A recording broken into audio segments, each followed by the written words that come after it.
Papai, ela parece estar com fome. Posso dividir minha comida com ela?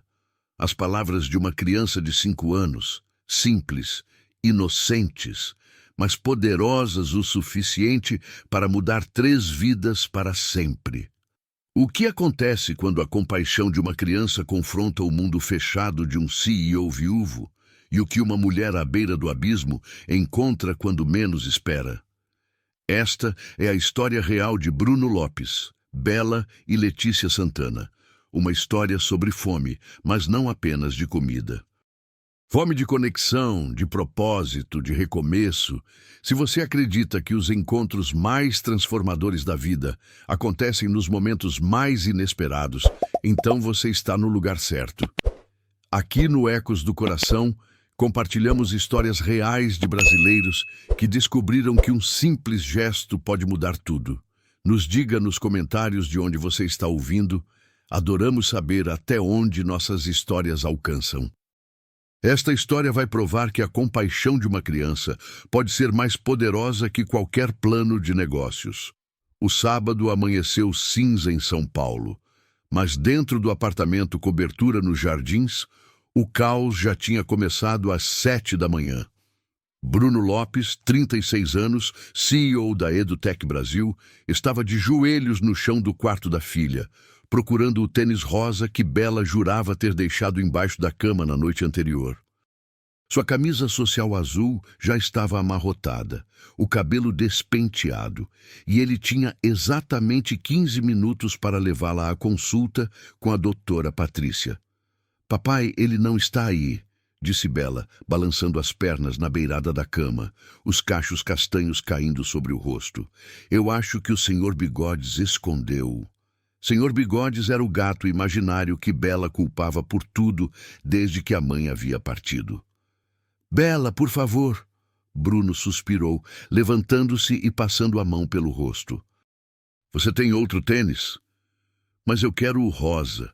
A mamãe disse que rosa dá sorte. Bruno congelou por um segundo. 3 anos. 3 anos desde o acidente, e ainda doía como no primeiro dia. Ele respirou fundo, forçou um sorriso e encontrou o tênis atrás da porta do armário. 40 minutos depois de enfrentar o trânsito pesado da Faria Lima e encontrar uma vaga milagrosa no estacionamento, eles finalmente chegaram ao consultório da pediatra. A consulta foi rápida. Rotina. Crescimento saudável, peso adequado, mas a doutora Patrícia fez uma observação que ficou ecoando na cabeça de Bruno. Ela está fisicamente perfeita, Bruno, mas emocionalmente ela ainda processa. Crianças precisam ver adultos se abrindo para o mundo de novo. Elas aprendem pelo exemplo. Bruno apenas acenou. Ele sabia onde aquilo ia dar. Você também precisa se permitir viver, não só trabalhar. Ela continuou fechando a pasta. Bela precisa ver que existe vida além da dor. Ele não respondeu. Apenas pegou Bela pela mão e saíram. Eram quase 12:30 quando entraram no Shopping Cidade Jardim. Bruno não tinha planejado almoçar ali, mas Bela estava com fome, e ele tinha uma ligação de emergência com Lucas, seu sócio, marcada para as 14 horas. Precisava estar em casa. A praça de alimentação estava movimentada, famílias rindo, casais de mãos dadas, adolescentes em grupos barulhentos. Bruno escolheu uma mesa estratégica, de onde podia ver Bela e ainda ter privacidade para checar e-mails no celular. Ele pediu um prato executivo que mal tocou. Bela, animada, atacou um hambúrguer infantil com batatas fritas, balançando as perninhas debaixo da mesa. Foi então que ela parou de mastigar. Papai. Bruno não levantou os olhos do celular. Papai, olha. Algo no tom da voz dela fez Bruno erguer a cabeça. Bela estava olhando fixamente para o lado, com aquela expressão que ele conhecia bem, a mesma que ela fazia quando via um cachorro abandonado ou quando perguntava por que algumas pessoas dormiam na rua. Bruno seguiu o olhar dela. A poucos metros, sentada sozinha em um dos bancos de espera entre as lanchonetes, estava uma mulher jovem. Ela tinha cabelos castanhos escuros, presos em um rabo de cavalo desleixado, roupas limpas, mas visivelmente desgastadas, uma blusa de algodão bege e uma calça jeans com a barra desfazendo. Ao lado dela, uma mochila surrada e um livro infantil com a capa colorida. Mas o que chamava a atenção era a expressão dela. Olhos fixos na praça de alimentação, uma mão sobre o estômago, o rosto pálido e tenso. Ela não estava olhando para o celular, não estava esperando na fila. Ela apenas observava, como quem está tentando decidir se tem coragem de pedir algo. Papai, Bella sussurrou, ainda olhando para a mulher. Ela está olhando para a comida. Bruno franziu a testa. Ela deve estar esperando alguém. Não tá, não. Ela tá com fome. Eu sei quando alguém tá com fome. Bella. Ela tem um livro de história, papai. Olha. Bella apontou discretamente. Talvez ela seja professora, igual a mãe era. Aquilo atingiu Bruno como um soco. Camila, sua esposa, havia sido coordenadora pedagógica. Sempre carregava livros para todo lado. Ele olhou novamente para a mulher. Ela mordeu o lábio inferior, fechou os olhos por um segundo, como se estivesse reunindo forças, e então pegou o celular. Digitou algo. Esperou. O rosto dela caiu quando a tela acendeu. Ela leu algo, e Bruno viu claramente. Uma lágrima escorreu pelo rosto dela antes que ela a enxugasse rapidamente. Papai, ela está chorando. Bruno sentiu o peito apertar. Posso dividir meu lanche com ela? Bella perguntou com aquela seriedade impossível para uma criança de 5 anos. Ela parece precisar muito. Bruno hesitou. Ele não fazia isso. Ele doava para ONGs, transferia dinheiro, patrocinava projetos sociais, mas aproximação? Contato direto? Não. Não desde Camila. Era mais fácil manter distância, mais seguro. Mas então Bella colocou a mãozinha sobre a dele. A mamãe fazia isso. Lembra? Bruno fechou os olhos. Lembrava. Camila sempre parava. Sempre oferecia. Sempre enxergava. Ele respirou fundo e, antes que pudesse mudar de ideia, levantou-se. Vem, disse para Bella. Eles se aproximaram devagar. A mulher não os viu até que Bruno se posicionou ao lado dela e limpou a garganta gentilmente. Ela ergueu o rosto assustada, olhos castanhos arregalados, rosto manchado de lágrimas mal disfarçadas. Desculpa incomodar, Bruno começou, a voz mais suave do que pretendia. Nós notamos que você está esperando alguém. Posso te oferecer algo para comer? A mulher piscou confusa. Olhou para Bruno, depois para Bella, que segurava um saquinho com metade do hambúrguer e sorria. Eu quero dividir com você, Bella disse, estendendo o saquinho. Tá quentinho ainda. Os olhos da mulher encheram de lágrimas de novo. Eu não posso aceitar, ela sussurrou, a voz rouca. Eu não sou... Você não precisa ser nada. Bruno interrompeu suavemente. Só precisa estar com fome. Ela olhou para o saquinho na mão de Bella, depois para o livro ao lado dela e então para Bruno de novo. Meu nome é Letícia, ela disse por fim, a voz quebrando. Letícia Santana. E eu não comi desde ontem. Bruno voltou da lanchonete com uma bandeja completa. Sanduíche, suco, uma porção de batatas fritas e uma água. Letícia olhou para tudo aquilo como se fosse uma miragem. Por favor, ele disse, colocando a bandeja na mesa ao lado dela. Coma com calma. As mãos de Letícia tremiam quando ela pegou o sanduíche. A primeira mordida foi lenta, controlada, como se ela estivesse tentando provar a si mesma que aquilo era real. Mas na segunda mordida, as lágrimas voltaram. Desculpa, ela sussurrou, enxugando o rosto com as costas da mão. Eu não queria, não é por pena, é só que eu... Não precisa explicar, Bruno disse, sentando-se na cadeira ao lado.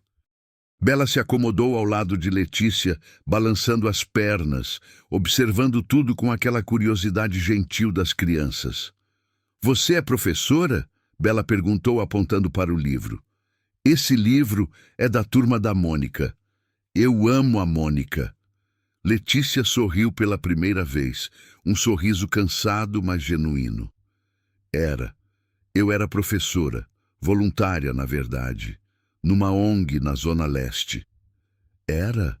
Bruno perguntou suavemente. Letícia tomou um gole do suco, respirou fundo e começou a falar. As palavras saíram devagar no início, depois num fluxo que parecia represado há tempo demais. Meu pai morreu faz 1 ano e meio. Infarto fulminante. Ele era motorista de ônibus, trabalhava há 25 anos na mesma linha. Eu estava no último ano de pedagogia na Uninove, fazendo estágio numa escola pública de manhã e trabalhando numa papelaria à tarde. A gente morava num apartamento alugado no Tatuapé. Nada luxuoso, mas era nosso.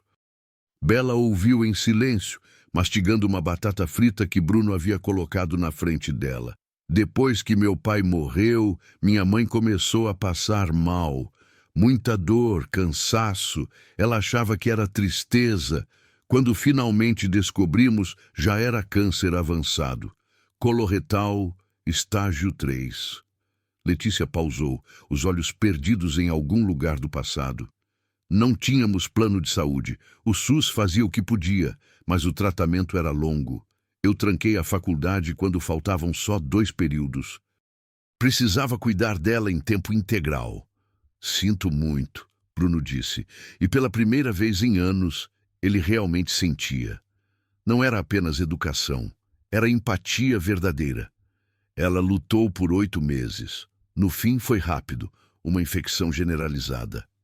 Letícia mordeu o lábio. Quando ela foi, eu tinha uma dívida enorme de remédios que o SUS não cobria, aluguel atrasado, conta de luz cortada, perdi o apartamento. E a ONG? Bruno perguntou. Fechou. Falta de verbas. Foi na mesma semana que minha mãe morreu. Letícia deu uma risada seca, sem humor. O universo tem um senso de humor cruel, né? Bruno apertou a mandíbula. Ele conhecia aquela dor, a de perder tudo de uma vez. Fui morar com uma amiga, a Jéssica. Dividíamos um quarto e sala em Pinheiros. Funcionou por alguns meses. Eu consegui um trabalho num café. Era pouco, mas dava para ajudar no aluguel e juntar para voltar para a faculdade. Então, eu conheci o Rodrigo. A voz dela endureceu ao dizer o nome. Ele era cliente do café. Charmoso, atencioso, dizia que trabalhava com consultoria financeira.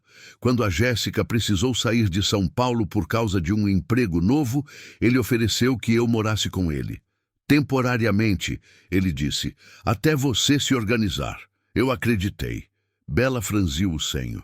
Ele era mau? Letícia olhou para a menina e seu rosto suavizou. Ele não era o que fingia ser. 2 semanas atrás, ele chegou em casa às 11 da noite e me disse para sair, assim, do nada. Falou que tinha conhecido alguém que precisava do espaço. Enquanto eu estava no trabalho no dia seguinte, ele mudou a fechadura. Deixou minhas coisas numa caixa na portaria. Quando fui tirar satisfação, o porteiro me disse que o apartamento nem era dele. Era alugado pela empresa e ele tinha sido demitido por fraude. Bruno sentiu a raiva subir. Você foi à polícia? Fui. Registrei ocorrência, mas ele sumiu. Bloqueou meu número, apagou as redes sociais. E eu...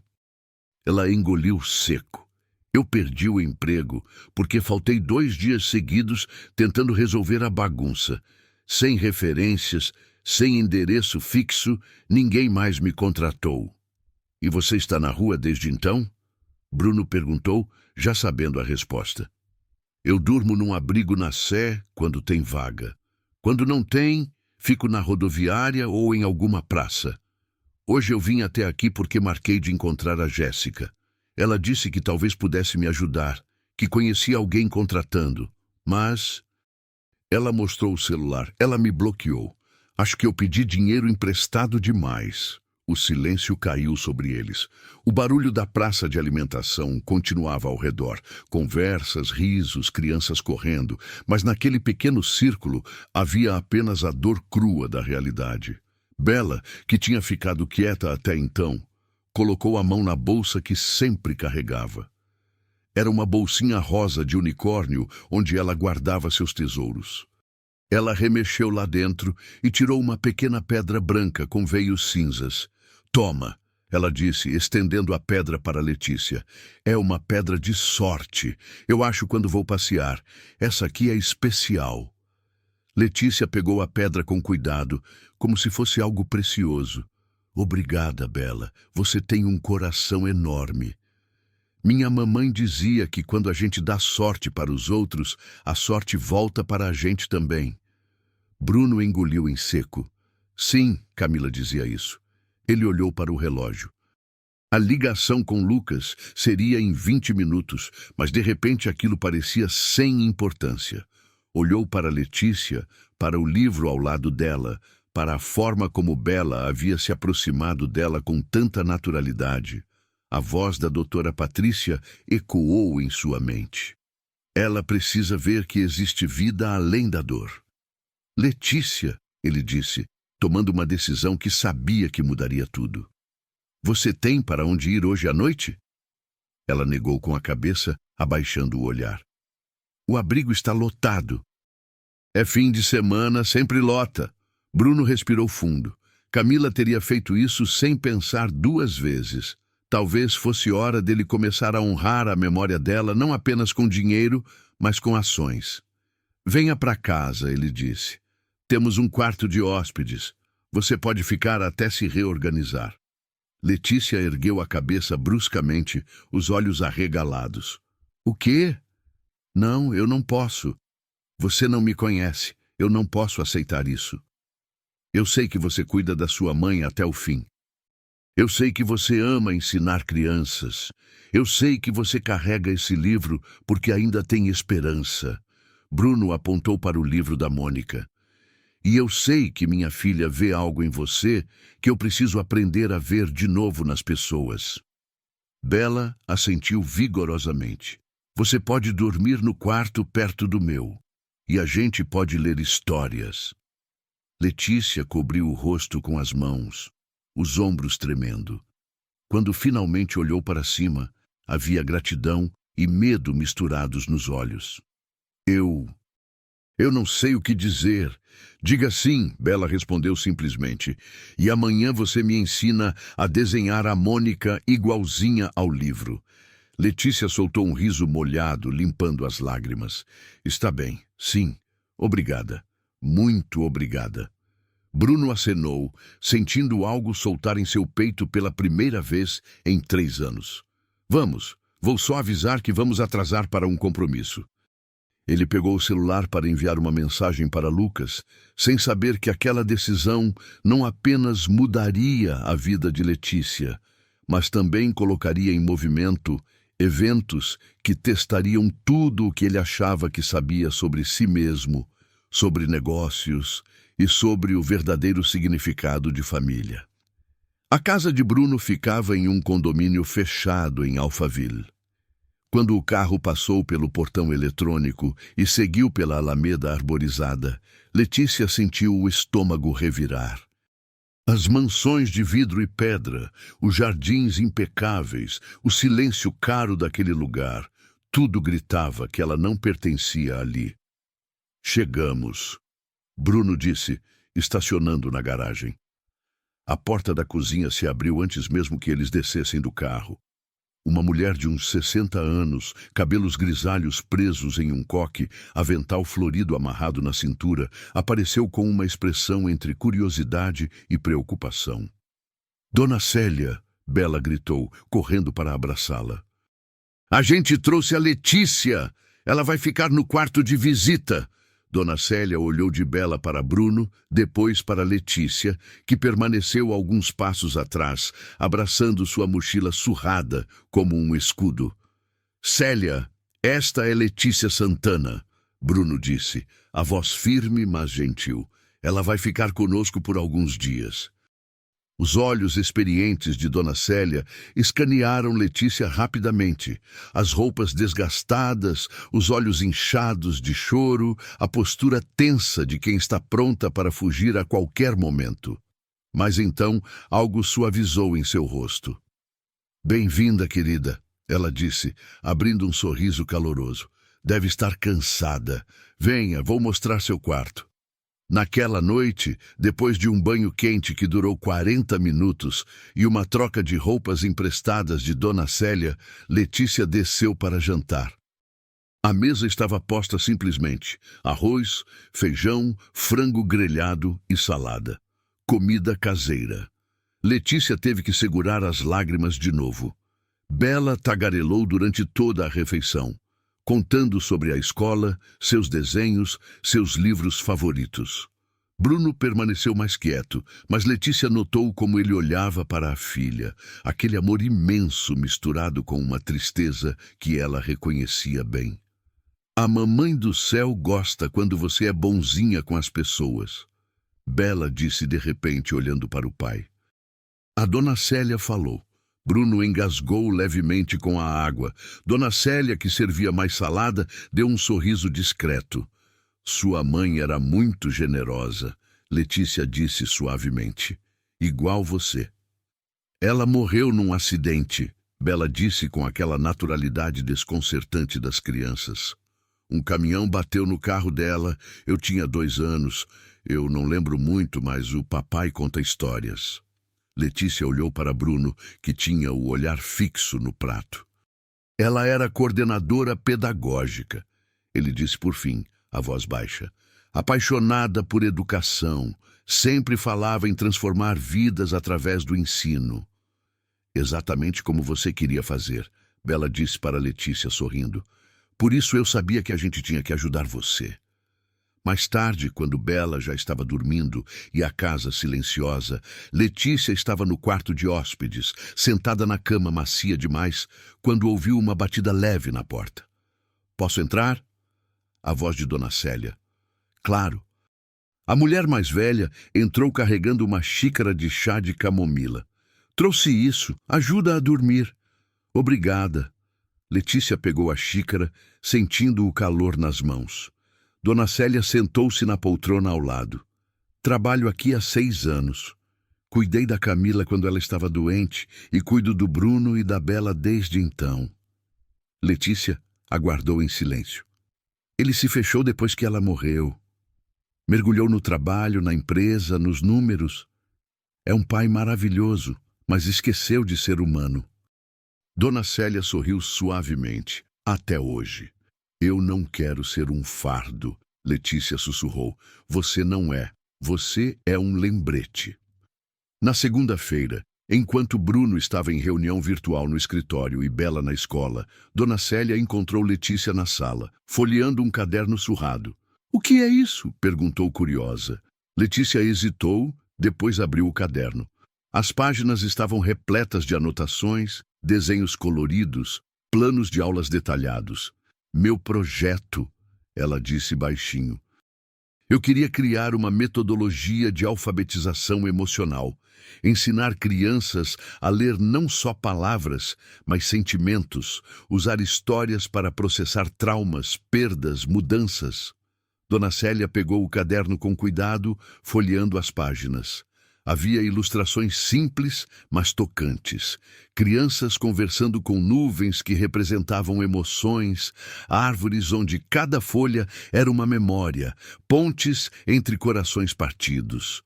"Isso é lindo", ela disse, genuinamente impressionada. "É só teoria. Nunca pude aplicar de verdade. Posso mostrar isso para o Bruno?" Letícia arregalou os olhos. "Não, Ele já fez demais. Não quero parecer que estou..." "Querida", Dona Célia interrompeu gentilmente, "a empresa dele desenvolve tecnologia educacional. Ele está sempre procurando metodologias inovadoras. Isso aqui", ela levantou o caderno, "pode ser exatamente o que ele precisa." Naquela tarde, quando Bruno voltou da reunião com Lucas, Dona Célia o interceptou no corredor. Precisa ver uma coisa, ela disse entregando o caderno. Bruno franziu a testa, mas abriu, e então ficou paralisado. Página após página de uma metodologia que ele nunca tinha visto. Não era apenas pedagógica, era emocional, profunda, transformadora. Exatamente o que a EduTech Brasil estava tentando desenvolver há meses para seu novo produto. De onde veio isso? Ele perguntou, a voz tensa. Da Letícia. Bruno continuou folheando, cada vez mais impressionado. Aquilo era genial. Não era mais que isso. Era necessário. Ela sabe que você tem isso? Não. E ela não quer que você veja. Tem medo de parecer que está se aproveitando. Bruno fechou o caderno lentamente, a mente já trabalhando em possibilidades. Mas então, na quarta-feira, tudo desmoronou. Bruno estava no escritório da empresa quando Lucas entrou, o rosto pálido. Temos um problema, ele disse, jogando um tablet na mesa. A tela mostrava uma matéria em um site de fofocas. CEO milionário e a misteriosa moradora, caridade ou romance. Havia fotos. Letícia e Bela no jardim, rindo. Letícia entrando no carro de Bruno. Uma imagem ampliada, onde ela usava roupas emprestadas, com a legenda: de moradora de rua a princesa, a transformação suspeita. Como conseguiram isso? Bruno rosnou.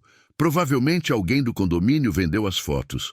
A história está se espalhando rápido. Os investidores já estão ligando. E, de fato, o telefone de Bruno começou a tocar.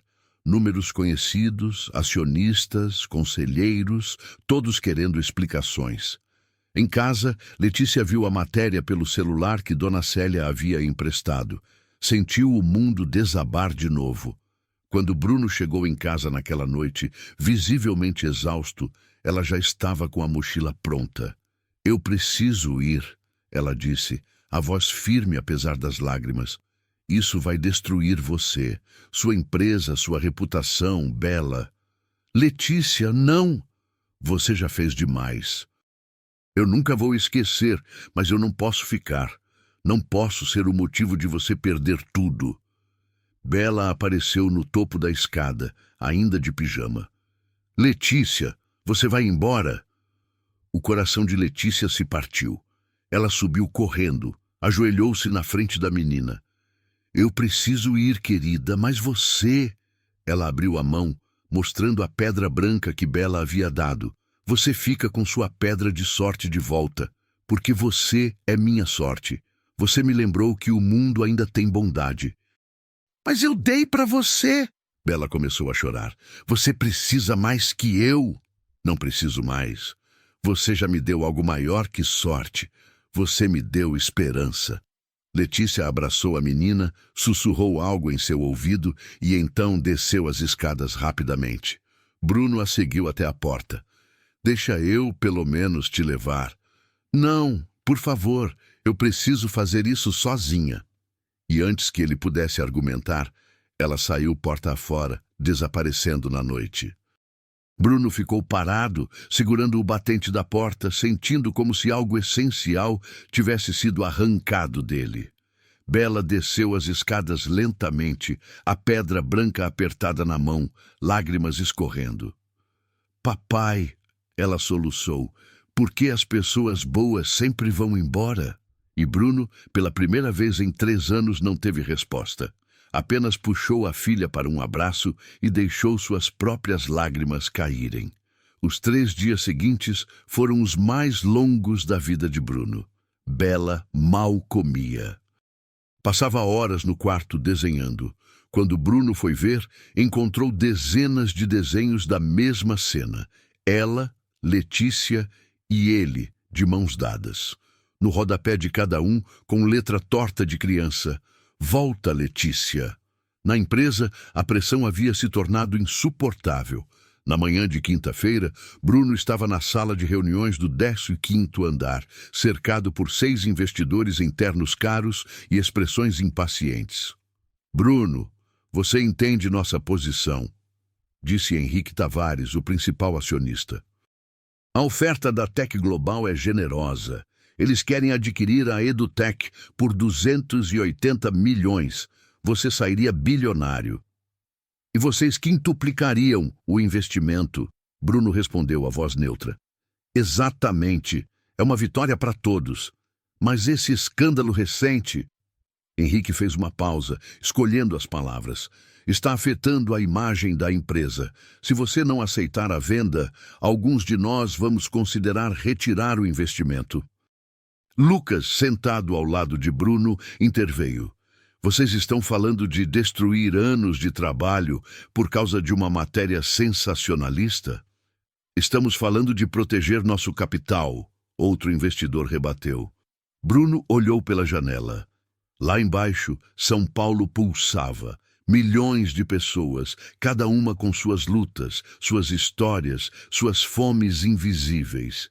Ele pensou em Letícia, em tudo que ela havia perdido, em como ela ainda conseguia ter esperança. Então, pensou em Camila, na missão dela, no que ela teria feito. Não, ele disse, virando-se para encarar os investidores. Como? Eu não vou vender. Bruno se levantou. A EduTech foi criada para transformar vidas através da educação, não para enriquecer especuladores. Se vocês querem sair, saiam, mas eu vou continuar. Henrique riu incrédulo. Você vai falir em 6 meses sem nosso capital. Talvez, mas vou falir fazendo o que é certo. Bruno pegou o caderno de Letícia que estava na pasta dele. E vou fazer isso usando uma metodologia revolucionária que vai mudar a forma como crianças brasileiras lidam com trauma e perda. Algo que nenhum de vocês enxergou valor porque estava ocupado demais contando dinheiro. Lucas sorriu. Ele conhecia aquele olhar. Bruno estava de volta. Vocês têm 48 horas para decidir se ficam ou saem. Bruno concluiu, caminhando em direção à porta. Reunião encerrada. Naquela noite, Bruno entrou no quarto de Bela. Ela estava abraçada ao travesseiro, a pedra branca ao lado dela na mesinha de cabeceira. Pai, ela disse com voz sonolenta. Filha, preciso encontrar a Letícia. Você se lembra do que ela sussurrou para você antes de ir embora? Bela piscou, confusa, depois lembrou. Ela disse que ia para o único lugar onde se sentia em casa, onde as crianças ainda acreditavam em histórias felizes. Bruno franziu a testa. Depois, como um relâmpago, entendeu. A biblioteca comunitária na Zona Leste. Letícia havia mencionado que era voluntária lá antes de tudo desmoronar. Na manhã seguinte, sexta-feira, Bruno pegou Bela e foram até a cidade Tiradentes. A biblioteca era um prédio simples, paredes descascadas mas coloridas, com murais infantis pintados na fachada. Dentro, o cheiro de livros velhos e café coado. E lá, no canto da sala infantil, sentada no chão em círculo com 8 crianças, estava Letícia. Ela lia em voz alta, fazendo vozes diferentes para cada personagem. As crianças estavam hipnotizadas. Ela usava as mesmas roupas de quando havia saído, mas havia algo diferente nela.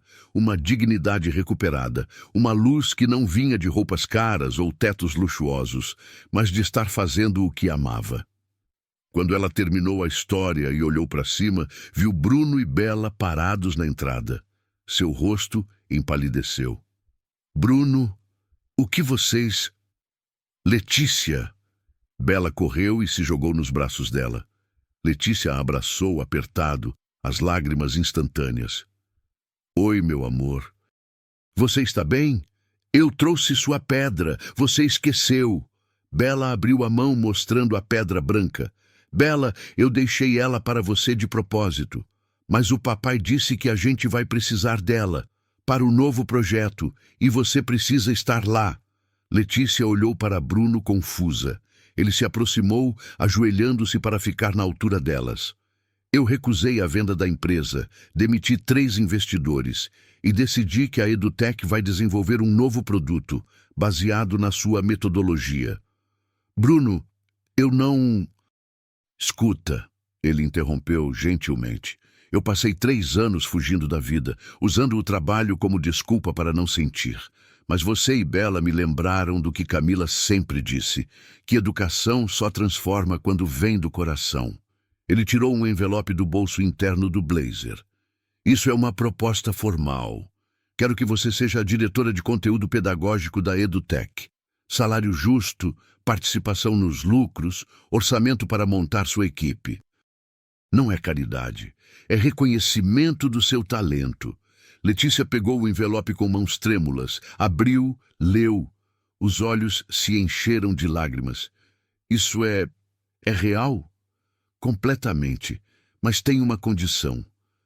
Ela olhou para ele assustada. Você precisa aceitar voltar para casa, pelo menos até encontrar seu próprio lugar, e precisa jantar conosco todo domingo, porque Bela já combinou que você vai ensiná-la a fazer aqueles desenhos do caderno. Bela assentiu enfaticamente. E a gente precisa de você, Letícia. Você faz o papai sorrir de novo. Letícia soluçou, rindo e chorando ao mesmo tempo. Sim, para tudo. Bruno sorriu, e foi um sorriso verdadeiro, completo, o primeiro em 3 anos. 1 ano depois, a EduTech Brasil lançou o programa Alfabetização Emocional nas escolas públicas de São Paulo.